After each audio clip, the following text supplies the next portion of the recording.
I used to believe that fear announced itself, that it came with screaming alarms, slamming doors, or sudden shadows in the corner of your eye. I was wrong. Real fear is patient. It doesn't rush.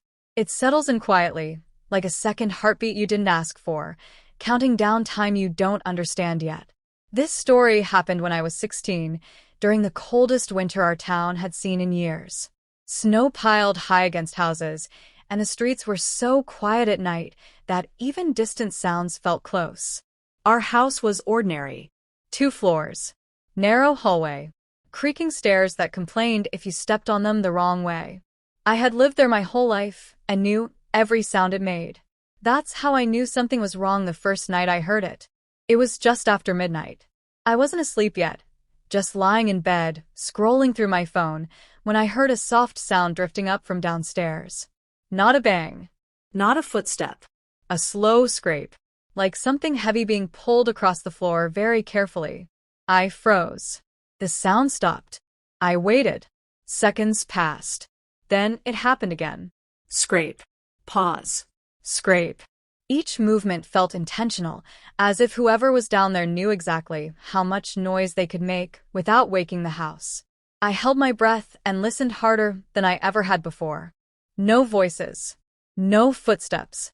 Just that dragging sound, slowly circling the living room. After a minute, it stopped completely. I told myself it was the house settling. Old wood. Cold weather. Anything but what my instincts were screaming. Eventually, exhaustion pulled me into sleep. The next morning, nothing seemed out of place. My parents went to work. My sister rushed off to school. The house felt normal again. Almost. That night, it happened again. Same time. 12:06 a.m. This time, I noticed something different. The sound wasn't random. It followed a pattern. Scrape. 3 seconds of silence. Scrape. Another pause. Like someone counting. When it stopped, I lay there staring at the ceiling, my skin buzzing with unease. I didn't sleep. The third night, the sound came closer. I could tell because the scraping echoed differently now, sharper, louder, right beneath my bedroom. And then I heard something new. Breathing. Slow. Deep. Controlled.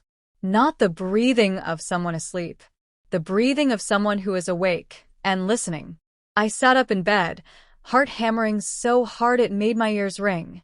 The air in my room felt thick, heavy, like it didn't want to move. Then the breathing stopped, and a single step creaked on the staircase. Anyone who lived in that house knew the stairs. They always made noise. Every step had its own complaint. This one was careful. Slow.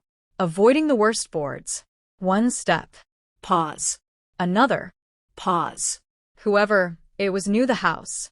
The steps reached halfway up the stairs and stopped. I whispered my sister's name. Nothing. I whispered again, louder this time. Silence. Then, from the darkness below, a voice spoke. Soft. Close. Saying my full name. Not shouted. Not whispered. Spoken calmly, like they were standing right behind me. I couldn't move.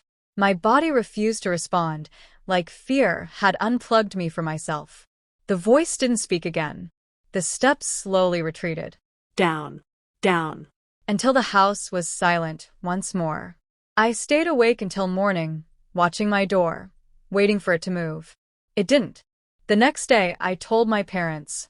They laughed it off. Bad dreams. Stress. Too much phone before bed. But that evening, I noticed something that made my stomach sink. The dining room chairs were wrong. One was pulled back slightly. Another was angled toward the hallway. Not messy. Arranged. Like someone had been sitting there watching the stairs. That night, I recorded audio on my phone. At 12:08 a.m., the scraping began. Then the breathing. Then the voice. Clear. Undeniable. Saying my name. When my parents heard it the next morning, they didn't speak for a long time. We called the police. They searched the house. Found nothing. No forced entry. No broken locks.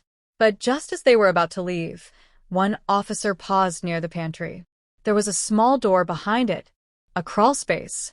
One that had been sealed shut years ago. The screws were missing. Inside, they found a thin mattress, empty food wrappers, and deep scratch marks carved into the wood right beneath my bedroom. Someone had been living there, listening to us sleep, learning our names. We moved out 2 days later. The house was sold months after that. No one ever stayed long. The second story is harder to tell, because it didn't end.